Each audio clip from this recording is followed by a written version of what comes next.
আলোচনা হচ্ছিল সেটা আপনারা সবাই জানেন। প্রথমে আমি ধন্যবাদ জানাতে চাইব মাননীয় অর্থমন্ত্রীকে এবং অরূপদাকে যে এই উদ্যোগটা নিয়ে আজকে মিটিংটা ডেকেছে। ধন্যবাদ জানাবো সমস্ত ডিস্ট্রিবিউটর, বাংলায় যারা যারা বাংলা ছবি ডিস্ট্রিবিউট করে বা হিন্দি ছবি ডিস্ট্রিবিউট করে তাদেরকে ধন্যবাদ জানাবো এবং এক্সিবিটার্স যারা সিনেমা হলের মালিক তাদেরকেও ধন্যবাদ। যে বিষয়টা নিয়ে আমাদের আজকে মিটিংটা ছিল কি হিন্দি ছবি বড় হিন্দি ছবি এই বলে কি বাংলা ছবি চালাতে দেবো না, নো শো শেয়ারিং। আমার মনে হয় সেইটা বন্ধ হওয়া উচিত, কারণ এই নিয়মটা ভারতবর্ষ কোথাও মানে এটা না সাউথে আছে না পাঞ্জাবে আছে না কোথাও, কিন্তু বাংলার সময় এটা ওরা জোর করে চাপিয়ে দেয়। এটা আমি ফেস করেছি টনিকের সময়, যখন 83 বলে একটা ছবি এসেছিল তখন টনিককে শো শেয়ার করতে দিচ্ছিলাম, তখন সেই লড়াইটা বলছি। এবং আজকে ধূমকেতু যখন আমি রিলিজ করতে চলেছিলাম তখন বলা হয়েছিল কি নো শো শেয়ারিং হবে, সেটা হবে।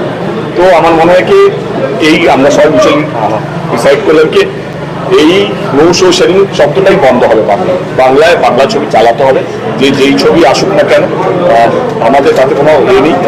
তারাও চলুক আমরাও চলুক, আমরা যেন জায়গাটা পাই আমাদেরকে প্রমাণ করার জন্য। তো আমার মনে হয় কি আমরা সবাই একমত এবং খুব সুন্দর একটা ডিসকাশন হয়েছে। এবং আমি সবাইকে ধন্যবাদ জানাবো যারা যারা এই মিটিংয়ে উপস্থিত ছিলেন বা যারা যারা এই উদ্যোগটাকে সাপোর্ট করেছে। এখানে প্রীতমবাবু আছেন, তিনি এই ওয়ার্ডের ডিস্ট্রিবিউটর, এখানে তার সঙ্গে আমাদের আলোচনা হয়েছে। এবং আমার বাবাই SSR সিনেমা, সেও আমার ডিস্ট্রিবিউট করছে ধূমকেতু।